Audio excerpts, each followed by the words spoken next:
শুকরিয়া আদায় করছি মহান মনিবের দরবারে, যে মহান মনিব আমাদেরকে সৃষ্টি করেছেন এবং এই জগৎ সমূহ সৃষ্টি করেছেন এবং আমাদেরকে সহ এই জগৎ সমূহে যা কিছু আছে সকল কিছুই যিনি পরিচালনা করেন, সেই মহান রবের দরবারে, সেই মহান মনিবের দরবারে কালিমাতুশ শুকর আদায় করি।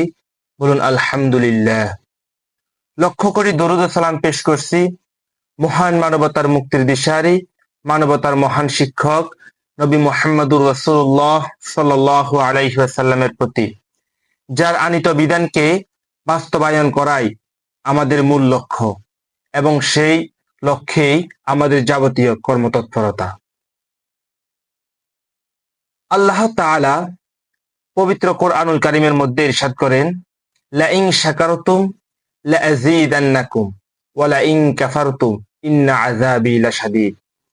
আল্লাহ তাআলা বলতেছেন, হে বান্দারা, লাইন শাকারতুম, যদি তোমরা আমার নেয়ামত উপভোগ করে, আমার নেয়ামত পেয়ে যদি নেয়ামতের শুকরিয়া আদায় করো, লাযীদান্নাকুম, তাহলে আমি তোমাদেরকে নেয়ামত বাড়িয়ে দিব। ওয়া লাইন কাফারতুম, যদি তোমরা অকৃতজ্ঞ হও, যদি তোমরা আমার শুকরিয়া আদায় না করো, ইন্না আযাবি লাশাদীদ, তবে মনে রেখো আমি আল্লাহর আযাব বড়ই কঠিন। আল্লাহ তাআলা এরপরে অন্য একটা আয়াতের মধ্যে বলেন, হে বান্দারা, তোমরা কিভাবে আমার নিয়ামতের শুকরিয়া আদায় করবে? আমার নিয়ামতের শুকরিয়া আদায় করে শেষ করতে পারবে না।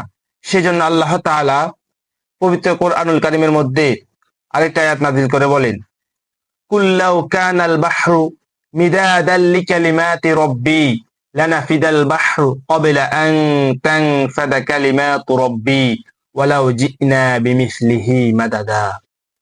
সাদাকাল্লাহুল আযীম। আল্লাহ তাআলা বলেন, হে বান্দারা, এই পৃথিবীতে যত সাগর মহাসাগর, যত পানি আছে, সকল মহাসাগরের পানিগুলোকে যদি কালি বানানো হয়, এই পৃথিবীতে যত গাছপালা আছে, সকল গাছপালার পাতাগুলোকে যদি কাগজ বানানো হয়, আর যদি ওই সাগরের পানিগুলো যেগুলোকে কালি বানানো হয়েছে সেগুলো দিয়ে যদি লেখা শুরু করে, এই কাগজ শেষ হয়ে যাবে, এই সাগর মহাসাগরের কালিগুলো শেষ হয়ে যাবে, তবুও আল্লাহর শুকরিয়া আদায় করে শেষ করে যাবে না। সুবহানাল্লাহ। আল্লাহ তাআলা আমাদেরকে তার নিয়ামতের যথাযথ শুকরিয়া আদায় করার তৌফিক দান করুন।